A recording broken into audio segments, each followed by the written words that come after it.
Hello అండి, నమస్కారం. Welcome to my channel. ఎలా ఉన్నారు? అందరూ బాగుండాలి అని కోరుకుంటున్నాను. ఇంతవరకు మా ఛానల్ని సపోర్ట్ చేసిన వారందరికీ చాలా చాలా థ్యాంక్స్. కొత్తగా చూస్తున్నవారు please like, share and subscribe చేయండి. ఈరోజు నేను మీకు లేటెస్ట్ కడియాలు డిజైన్ చూపిస్తున్నాను. ఈ కడియాలు ముద్దు ముద్దుగా చిన్న చిన్నగా చాలా అందంగా కనిపిస్తున్నాయి. వీటిని మురుగులు అని కూడా అంటారు.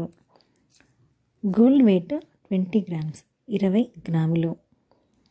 ఇది 916 గోల్డ్తో తయారు చేయబడింది. ఈ కడియాలు మొత్తము గోల్డ్తోనే చేశారు. అంటే లోపల రాగి కడియాలు పెట్టలేదు. మొత్తం కడియాలు సాలిడ్ గోల్డ్తోనే చేశారు. ఇది చాలా స్మూత్గా ఉన్నాయి. ఈ కడియాలు చిన్న పాపలకి మాత్రమేనండి, అబ్బాయిలకి కాదు. ఈ కడియాలు ఆర్డర్ పైన చేశాము. వీటిని చిన్నగా పెద్దగా అడ్జస్ట్ కూడా చేసుకోవచ్చు. వీటికి పైన బటర్ఫ్లైస్ ఇంకా ఫ్లవర్స్ పెట్టారు. బటర్ఫ్లైస్కి ఎనామిల్ పెట్టారు, ఫ్లవర్స్కి రూబీ స్టోన్స్ పెట్టారు. ఈ కడియాలు 21 డేస్ పాపల నుండి 5 ఇయర్స్ పాపల వరకు పెట్టచ్చు. ఈ కడియాలు క్యూట్గా చాలా అందంగా ఉన్నాయండి. చిన్న పాపల చేతికి చాలా చాలా అందంగా కనిపిస్తాయి. Thanks for watching.